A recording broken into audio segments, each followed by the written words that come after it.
Record dulu ya. Oke, kita lanjut ke sesi yang kedua. Tadi Don lagi ibadah sholat dulu.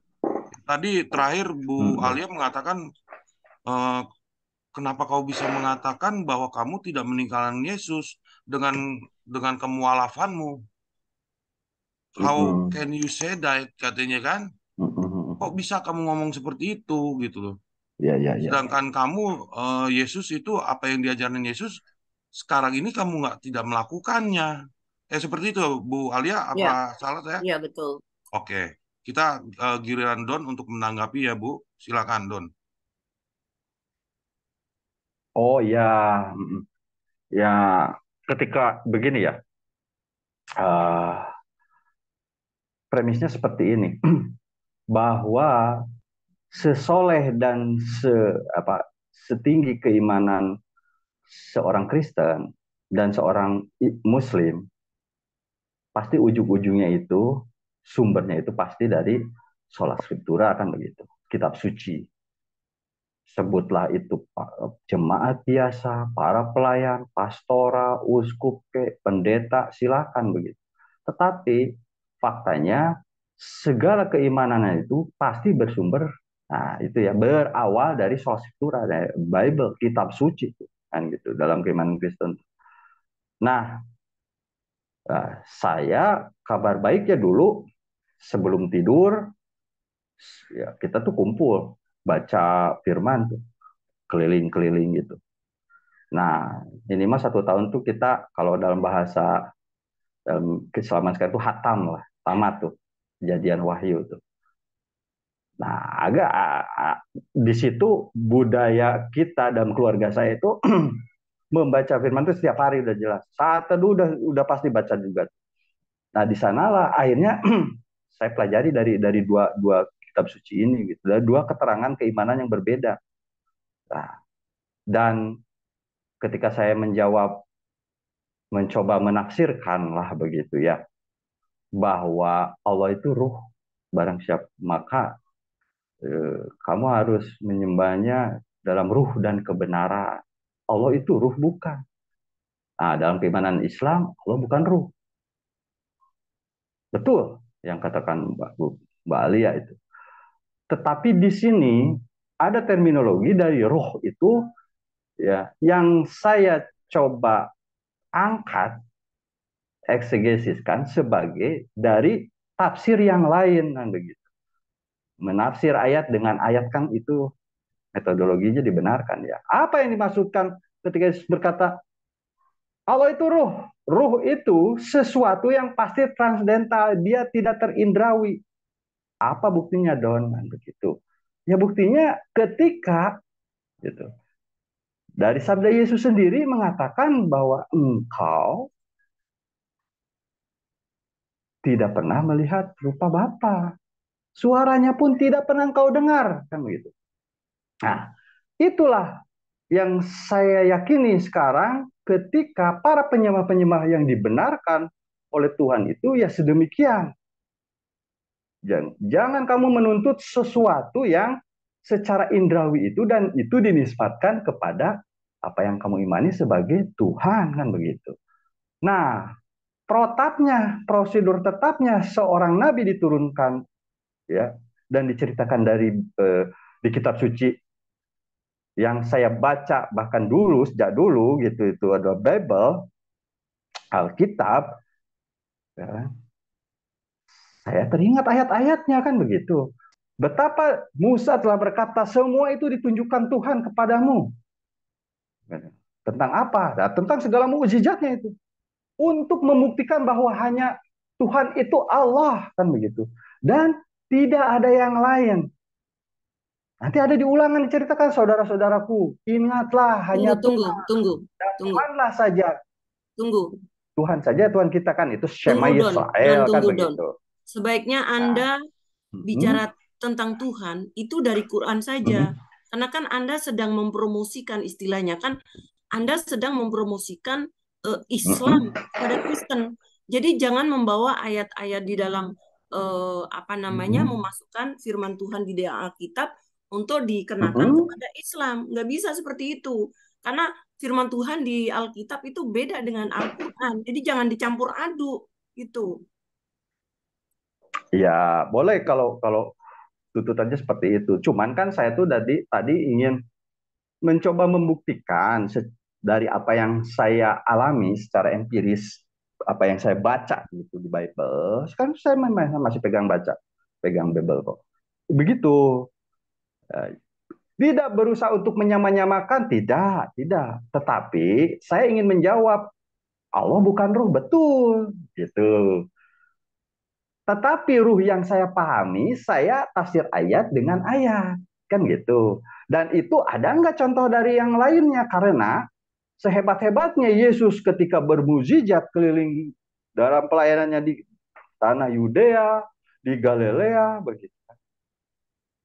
Dia kan memberi pengajaran dan menyatakan bahwa dirinya adalah utusan, begitu. Artinya ini ada kesamaan nih. Ketika dalam keimanan Islam, ya selesai masalah konsep ketuhanan, siapakah Tuhan itu ya dari surat An-Nas, Al-Baqarah sampai An-Nas sampai Al-Baqarah 114 surat itu tidak ada Tuhan lain selain Allah, itu clear gitu. Yang kita imani surat Al-Ikhlas begitu. Bagaimana sifat-sifat Allah ketika dia memberikan sifat dan kekuasaannya jika dia dikenali sebagai Tuhan dan entitas yang kita sembah, yaitu ya di sepanjang surat Al-Quran bisa kita dapati gitu kan. Di surat Al-Baqarah 255 begitu kan, di surat Yasin, di surat Ar-Rahman, di surat ya tadi, apakah itu yang akhirnya saya mengimani Islam adalah agama yang benar? Salah satunya seperti itu. Kenapa? Karena saya yakin, balik lagi, keimanan, ketinggian keimanan seseorang dalam beragama itu pasti begitu halus ramah merujuk kepada apa yang diceritakan, apa yang dicatat, apa yang tertulis dan dibacakan dalam kitab sucinya gitu. Ya, betapa Yesus menyatakan inilah hidup yang kekal katanya. Ya, mengajarkan tentang jalan kekekalan itu. Kan tidak sampai situ. Lalu dilanjut bahwa mereka mengenal. Siapa yang mereka itu? Pasti orang yang pernah mendengarkan sabda Yesus kan. Mereka mengenal engkau satu-satunya Allah yang benar. Dan mengenal Yesus Kristus yang telah engkau utus. Jadi pengajaran Yesus sekalipun dia suruh menyebarkan ya, Injil kepada segala bangsa, sudah pasti pengajaran dari sabda-sabda Yesus itu sendiri. Yang faktanya 31.171 ayat ya, dari Kejadian sampai Wahyu, dari sabda yang kita bisa lihat dari 4 gospel begitu, dan itu adalah periwayatan bagaimana sosok Yesus diceritakan, tidak pernah ada satu pun dalam kalimat dan sabda Yesus menyatakan dirinya adalah setara dengan Tuhan yang indikasinya justru dialah bertuhan kepada satu-satunya Allah yang benar, kan begitu. Itu yang saya pahami. Ini pasti beda gitu loh dengan apa yang dimani Kristen. Itulah kenapa saya harus shifting. Shiftingnya seperti apa? Yesus ketika beribadah dia sujud, kan begitu. Kami sebagai Muslim sujud, kok sujud, kan begitu. Nah, ternyata memang ada cahaya kebenaran itu, petunjuk cahaya ketika kitab-kitab sebelumnya itu menceritakan betapa para nabi itu membuat satu penghormatan kepada Tuhannya itu dengan cara bersujud, dengan yang kita sebut sekarang ibadah secara fisikly, begitu ya. Itu sih sebetulnya. Nah, yang lainnya begini, dulu saya juga stigmanya tidak kurang negatif itu dengan Muslim. Nggak ada keren-kerennya Muslim tuh. Karena saya melihat yang Muslim tuh udik gitu kan ya, nggak ada sesuatu yang menarik kalau saya melihat individunya, orang-orang yang memang faktanya dulu saya berteman dengan Muslim yang abangan gitu loh. Yang saya indikasinya sholatnya belang-belang, ada bahkan yang sholatnya cuma seminggu sekali aja enggak gitu. Taunya dari mana? Ya, manakala mereka pada sholat Jumatan, dia malah belok ke rumah saya, gitu, ke kamar saya. Manakala orang melakukan puasa, puasa, puasa Ramadan, betapa banyak teman-teman Muslim saya dulu itu, ya, di tengah hari itu bawa Indomie, minta tolong bikinin apa, masakin di rumah saya itu. Nah, ini ada pertanyaan. Ini yang yang waktu itu saya bawa itu beberapa ya gitu, ke menjadi jemaat gereja saya pada saat pelayanan. Tetapi di saat ada satu muslim yang memang ini keilmuannya beda nih, bukan muslim abangan. Dia mengetahui secara holistik apa yang dinyatakan oleh keimanan Islam, bagaimana Quran menjelaskan siapakah Tuhan, bahkan siapakah Yesus, siapakah Isa alaihissalam. Di sana saya berdialogis. Tentu saja saya mempertahankan apa yang saya yakini pada saat itu. Tetapi jika kita mau jujur, balik lagi bahwa saya juga jadi teringat dari ayat-ayat yang pernah saya bacakan begitu, gitu kan. Nah, itulah bukan saya sok-sok menyamakan, tidak begitu. Pemazmur sekalipun menyatakan siapa itu pemazmur? Daud. Daud itu leluhurnya Yesus, nggak main-main, Bu. Ya. Di sana dikatakan, ya Tuhan, tidak ada ilah seperti Engkau. Tidak ada yang melakukan apa yang Kau lakukan, kan begitu. Engkau sungguh besar, hanya Engkaulah Tuhan yang tidak sama dengan Engkau. Tidak ada ilah yang sama dengan Engkau. Nah, itu apa yang dikatakan oleh Nabi Samuel dulu. Nah, ya, Samuel itu seorang yang diurapi, nggak main-main itu. Seorang soleh di antara ya yang dicatat oleh sejarah dalam perjanjian lama kan. Nah, itulah saya akhirnya menyerah bahwa, dan silahkan tanya pengalaman-pengalaman mualaf lainnya. Apakah kamu merasa meninggalkan Yesus yang sekarang kamu kenal sebagai Isa gitu? Itu saya pastikan enggak. Kenapa? Karena nah inilah bedanya gitu. Kan masalah rasa dan masalah itulah bahasa ruh itu ya, ruh itu yang berbicaranya tuh bukan tulisan, bukan suara. Walahafun walahum walayah janun itu begitu. Tidak ada tulisan, tidak ada huruf, tetapi ketika kita sudah diterangi oleh nuril ala nur, cahaya di atas cahaya, dan itu adalah entitasnya sendiri yang menyatakan ya istilahnya saya itu reuni lah gitu.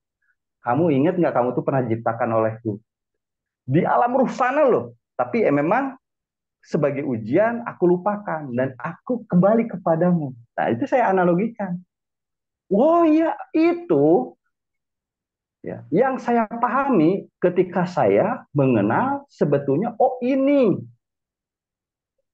ya, disitulah kenapa ada istilah syahadah, gitu kan. Ada istilah bersaksian.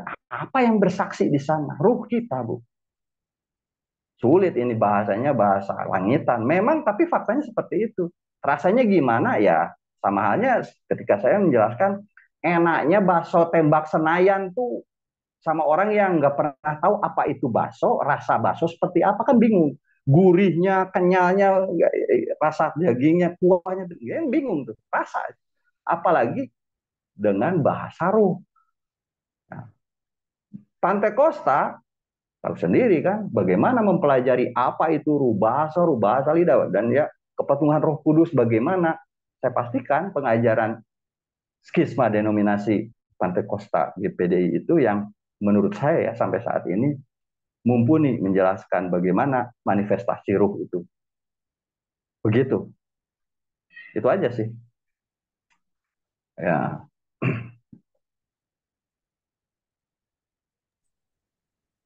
Udah Don. Halo. Oke, Bu Alia, tanggapannya silakan. Iya, tadi Bung Don sempat me-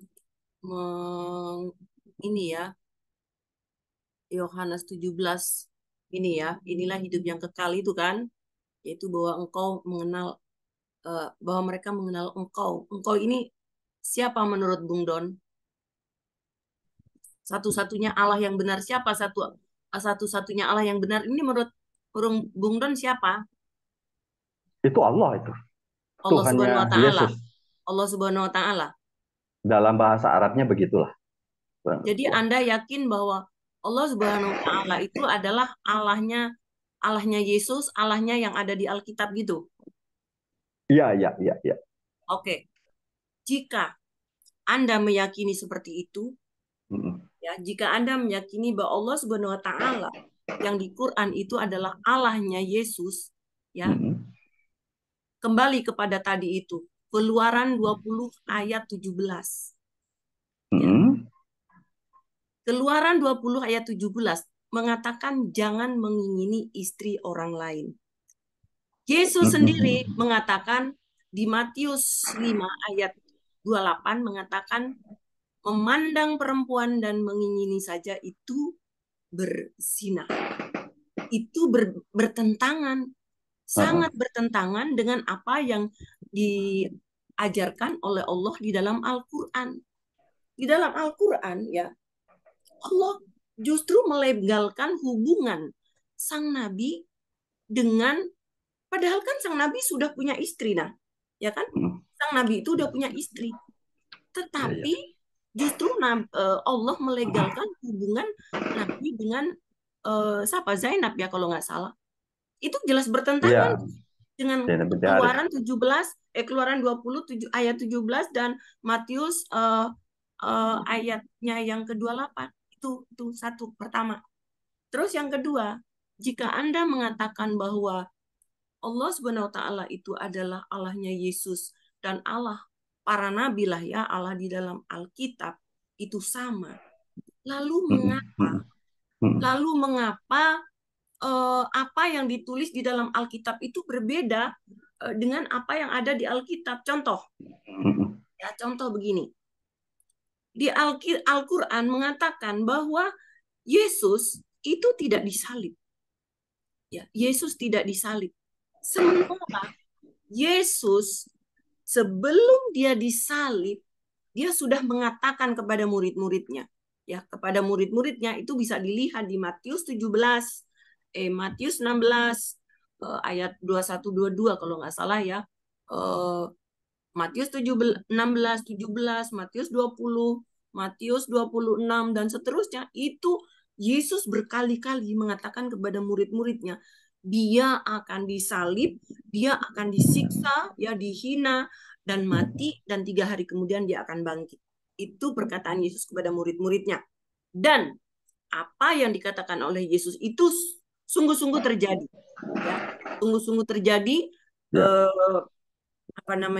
Saksinya semua para murid dan orang-orang yang sering ikut melayani Yesus dan tokoh-tokoh Yahudi, orang-orang Yahudi, orang Israel saat itu, orang tentara Romawi, dan masih banyak lagi saksinya. Kenapa? Karena Yesus adalah seorang tokoh yang sangat terkenal saat itu. Kenapa terkenal? Pertama, Yesus itu perkataan-perkataannya penuh dengan kuasa. Ya, Yesus berkata sembuh, maka orang itu sembuh. Jadi khotbah-khotbahnya itu penuh dengan kuasa. Ya, itu dikatakan oleh Alkitab bahwa Yesus itu ketika berkhotbah beda dengan pengajar-pengajar orang-orang Yahudi. Terus yang kedua, mengapa dia terkenal? Karena Yesus itu melakukan berbagai mukjizat di berbagai tempat. Itulah sebabnya dia sangat terkenal, sehingga ketika dia disalib sudah pasti banyak yang menjadi saksi. Ini jelas bertentangan dengan apa yang dikatakan oleh Al-Quran yang mengatakan Yesus tidak disalib. Jadi bagaimana Anda mengatakan bahwa Allah Subhanahu wa taala yang di Quran itu adalah sama dengan Allah yang ada di Alkitab? Itu kedua. Ketiga, ya, di Al-Quran Ali Imran 41. Ya. Ali Imran 41 silakan cek. Itu dikatakan coba saya keluaran ya supaya saya tidak salah. Di situ dikatakan bahwa Jibril apa malaikat ya kalau nggak salah ya. Coba saya lihat dulu ya. Ali Imran 41. Mm-mm. Kita lihat Ali Imran 41. Nah, oke. Wait. Saya tak share dulu.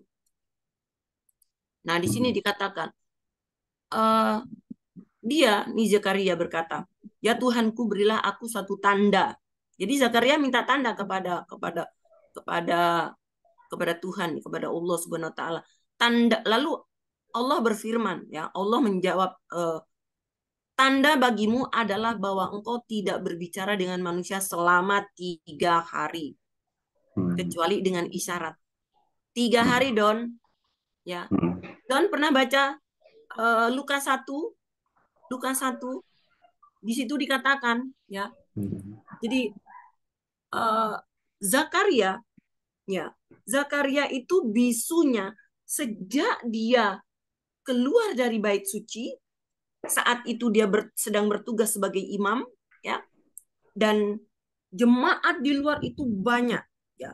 Jadi saat itu apa namanya, di Israel itu kan kalau ibadah, Yerusalem itu kan bait suci di Yerusalem itu kan satu-satunya tempat mereka beribadah secara kolosal gitu ya. Jadi ketika Zakaria itu bisu, jemaat itu tahu. Lalu di Lukas 1 itu dikatakan bahwa kamu tidak akan bicara sampai semuanya ini terjadi. Apa semuanya itu terjadi? Yaitu di mana Tuhan berjanji bahwa tahun depan istrimu yang sudah tua itu, istrimu yang mandul itu akan melahirkan seorang bayi. Jadi Zakaria itu bisunya adalah sejak dia keluar dari bait suci sampai lalu istrinya hamil berapa bulan? Kurang lebih 9 bulan. 9 bulan plus 8 hari ketika istrinya melahirkan, yaitu Elizabeth melahirkan. Lalu pada usia 8 hari itu diadakan sunat.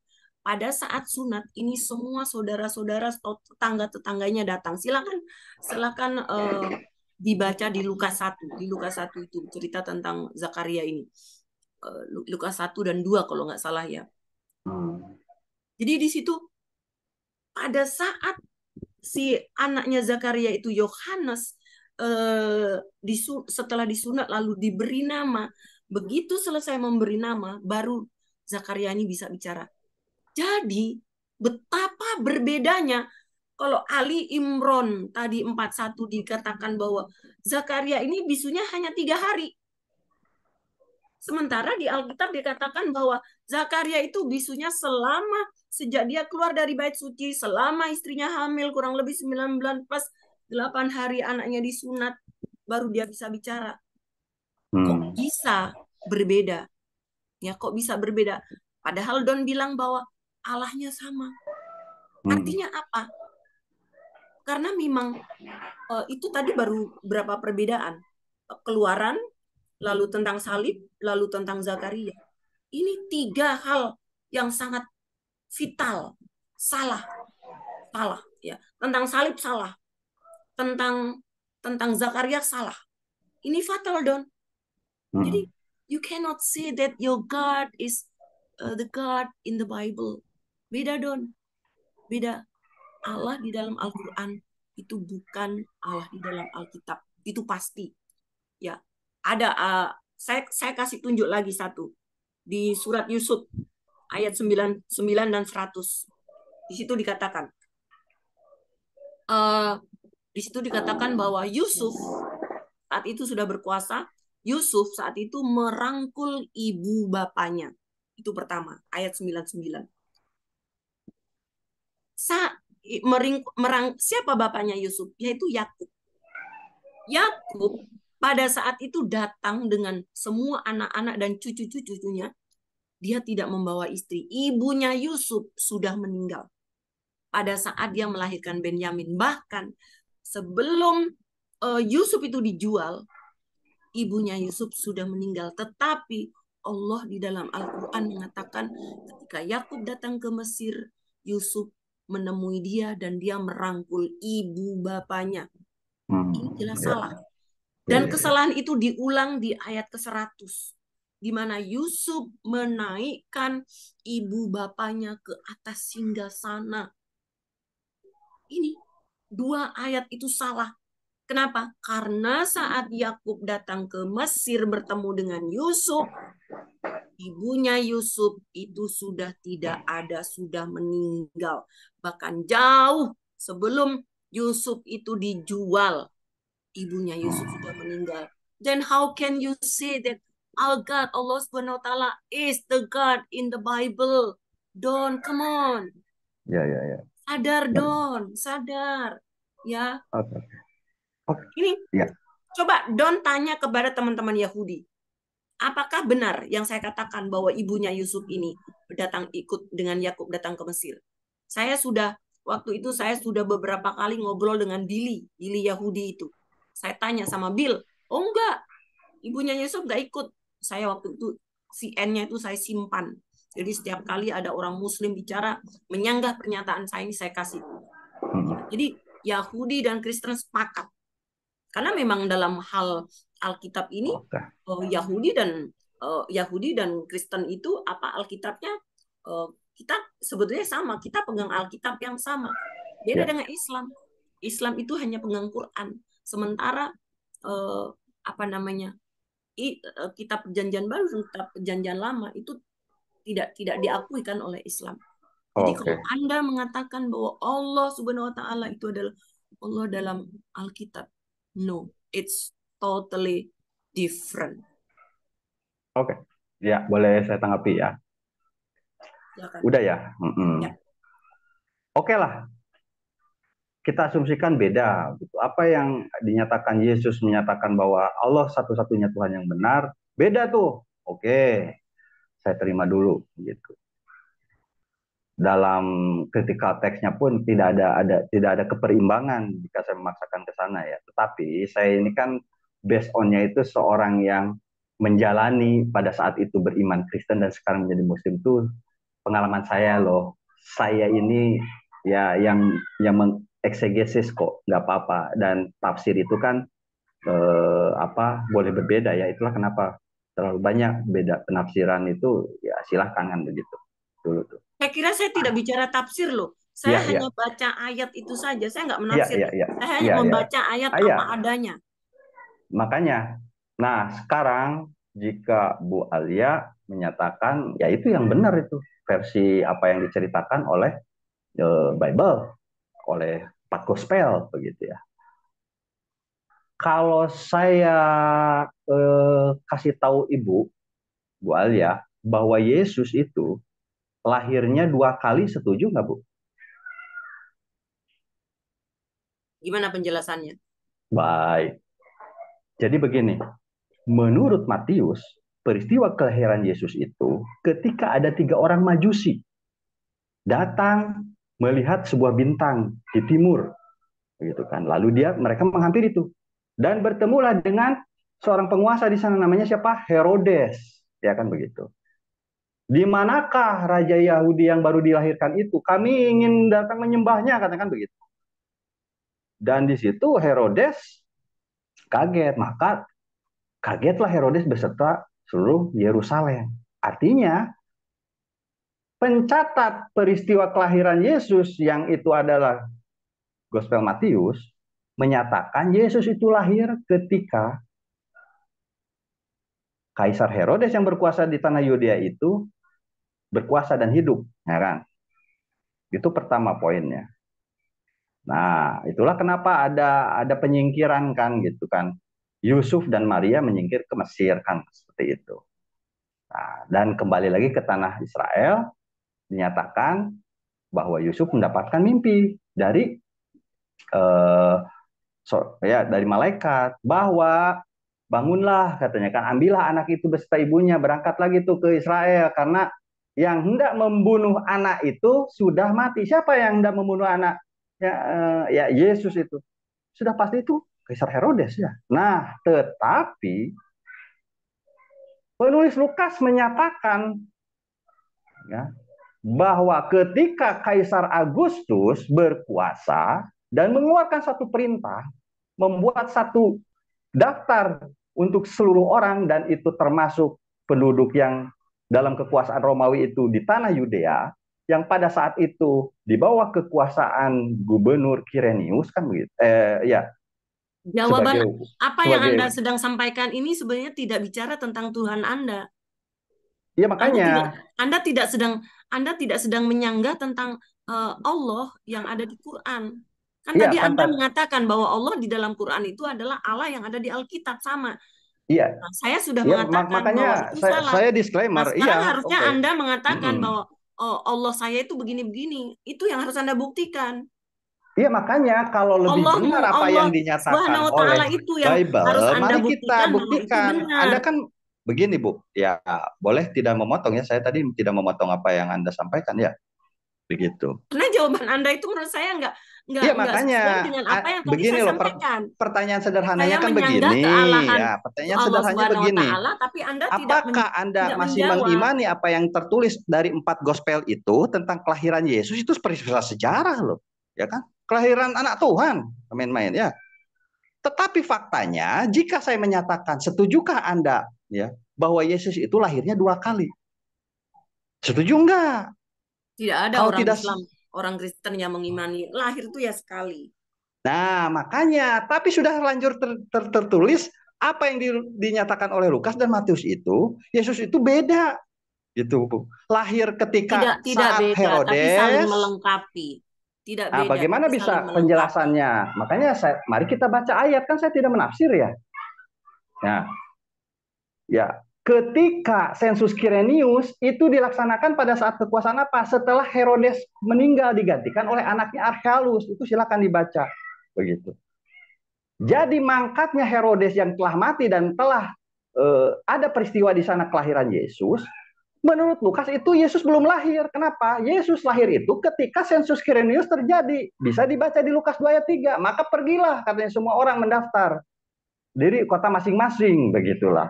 Dan itu pendaftaran yang pertama. Demikian juga Yusuf dan Maria.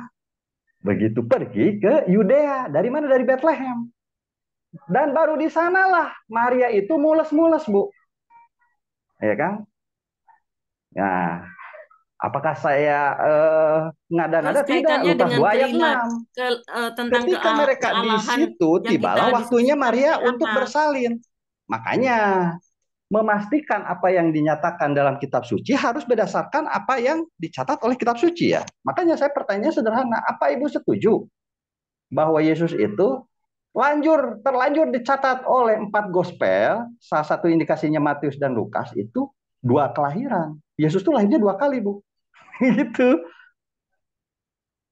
Iya. Ketika mereka di situ, tibalah katanya waktunya bagi Maria untuk bersalin. Berarti menurut Lukas, ya, Yesus itu tidak lahir di masa kekaisaran Herodes. Justru setelah Herodes mangkat, digantikan oleh anaknya Archelaus, ketika Raja Kaisar Agustus berkuasa tuh di pusat di Romawi sana, pusat Roma, itu baru lahir Yesus. Nah ini bagaimana? Mana yang lebih benar? Dua-duanya benar. Ya udah, kalau dua-duanya benar, ya terima nasib begitu, terima fakta bahwa Yesus lahirnya secara sola scriptura itu 2 kali, Bu. Nah, iya, begitu. Nah, udah diterima tidak diterima begitu ya yang dicatat. Silahkan diteliti sendiri. Nanti kita bisa diskusikan. Itu pertama. Kedua tadi menyatakan tentang katanya ajaran Islam, ajaran Quran itu eh, mengingini istri orang itu dibolehkan. Nggak ada, Bu, saya pastikan. Dalam Quran ya tidak ada. Tetapi saya menyatakan di sini hukum nikah, kawin mengawin ya, dalam Islam itu hukumnya tuh tidak wajib. Itu tuh bisa sunnah, bisa makruh, bisa mubah, bisa haram, bisa. Nah, bisa. Tetapi itu tidak wajib. Artinya perintah ketika nikahilah kamu ya 4, 3, 2 begitu. Tapi tidak kalau sanggup berlaku adil, nikahi satu saja.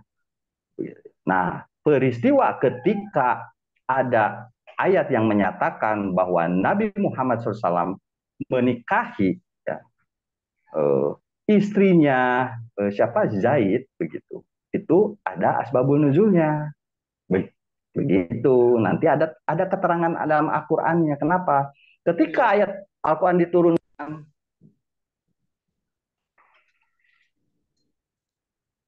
ketika ayat Quran diturunkan, eh, ini ada peristiwa yang latar belakang ayat Al-Quran itu di, diturunkan, Bu. Jadi begini, Zaid ya bersama itu tuh adalah anak angkatnya Nabi Muhammad SAW, anak yang diangkat sebagai anak gitu. Dulu itu belum turun hukum anak angkat itu ya anak angkat bukan anak kandungnya itu.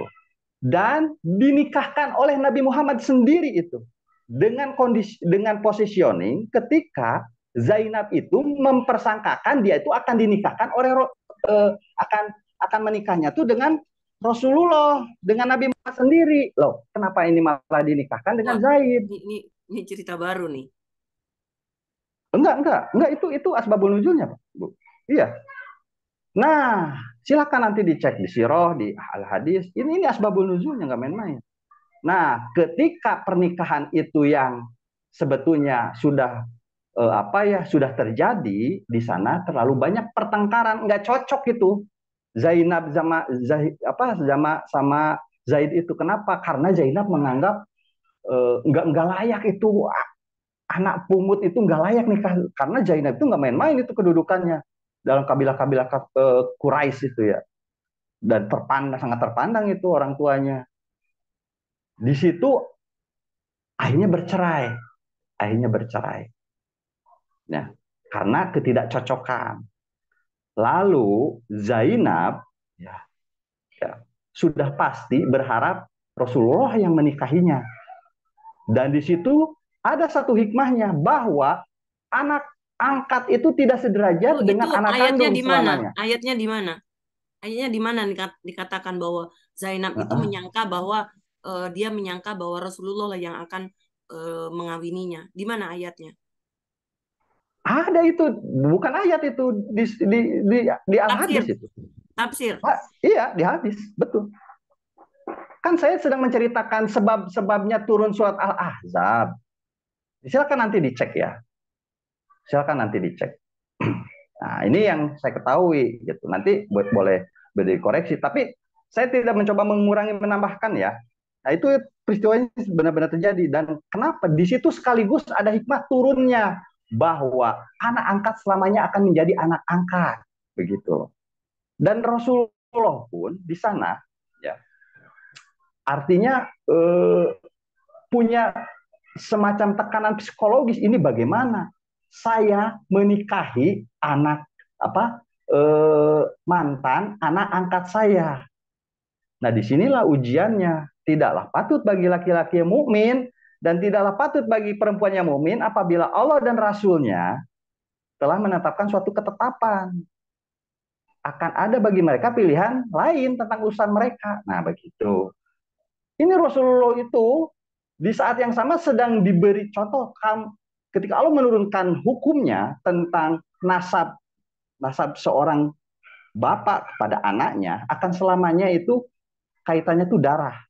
Anak kandung itu bukan anak angkat itu selamanya tidak akan menjadi anak kandung karena nanti jatuhnya tuh ke hukum waris. Nggak bisa itu nggak bakal sama. Nanti jatuhnya kepastian dia itu bernasab kepada siapa dan itu di Islam nggak main-main, ya kan? Nah itulah bahwa Rasulullah menikahi Zainab sekaligus membuktikan dia tunduk patuh berserah diri pada apa yang telah Allah tetapkan dan di situ ada hikmahnya begitu.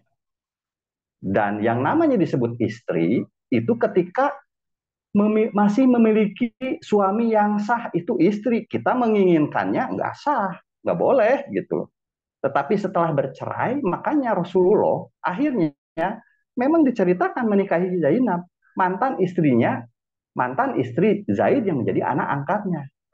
Di sana justru ada kejelasan hukum dan sekarang itu sangat faktual. Ketika saya mengangkat anak yatim yang nggak tahu mak bapaknya siapa, dan saya punya anak kandung saya sendiri, ketika saya membagi harta waris, nggak boleh. ada kesamaan di sana. Kenapa? Karena saya akan zolim kepada anak kandung saya sendiri. Meskipun misalnya saya tuh lebih sayang sama anak yatim, nggak bisa. Hukum itu harus dijalankan bukan berdasarkan selera kita.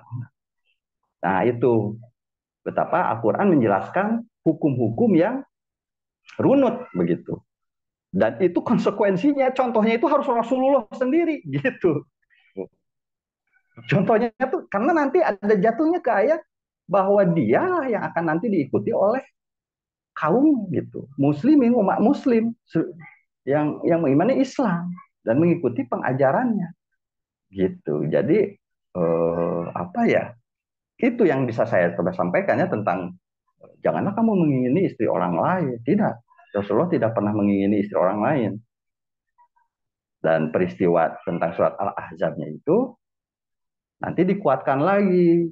Aku tuh hanya seorang pemberi peringatan. Aku bukanlah bapak si fulan dan si fulan. Kan begitu tuh ada dalam Al-Quran. Artinya Rasulullah itu gelar kok. Ya. Gelar itu tidak diwariskan berdasarkan kehendak dari Rasulullah. Itulah kenapa akan sangat bahaya ketika nanti Rasulullah eh, memastikan setelah saya, karena dia ada khotaman nabiyyin kan begitu. Ya, saya kira Gitu. cukup ya penjelasan tentang yang ini. Biarlah Ya, ya. pendengar aja yang menilai mana yang sesuai dengan apa namanya moral, etika dan hati nurani, di mana Ya, ya, ya. ada seorang ayah menikah dengan istri dari anak angkatnya itu seperti apa. Silakan pemirsa yang menilai. Ya, silakan Silakan lanjut ya. karena saya juga nggak bisa lama-lama. Lanjut. Oke, berarti Begitu. udah kita eh, selesaikan diskusi yang ini Tentang Bu Iya. Alia salib, ya. tentang salib tadi belum dijawab. Oh, tentang salib Don belum. Ya, ya, ya, ya, ya. Sama Jakaria kayaknya belum juga tuh tadi. Oh, iya Jakaria itu. Ya itu ya kenapa saya tadi jawab di awal itu tentang kalau memang benar apa yang dinyatakan oleh. Aduh, ini ada telepon, saya off dulu ya. Assalamualaikum. Oi, Halo. mute aja dulu mute. Oh, iya, iya, iya. Halo, halo.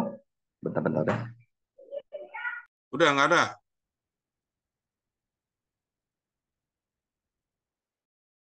Oke, Bu Alia bernarasi aja mumpung Don lagi nerima telepon. Iya, jadi itu bertentangan sekali ya tentang gimana hati. Saya kira kita tidak usah melihat kitab suci lah ya. Kita lepaskan kitab suci tentang seorang ayah angkat menikah dengan kawin dengan istri anak angkatnya. Ini menurut saya secara etika aja sudah nggak masuk akal gitu loh ya. Ya silakan mungkin pemirsa menilainya sendirilah itu. Saya hanya berharap bahwa kalau saya lihat ya, Don, ini banyak memasukkan unsur-unsur ajaran Kristen ke dalam keyakinannya yang sekarang ini. Ya, dan itu tidak ada di dalam Islam. Karena Islam kan memang anti dengan ajaran-ajaran yang ada di Alkitab. Eh, Mereka hanya klaim-klaim saja. Udah, Sidon udah keluar kok. Oke, thank you. Terima kasih Bu Alia dan Bung Don ya yang sudah diskusi pada siang sampai sore hari ini. Terima kasih. Shalom.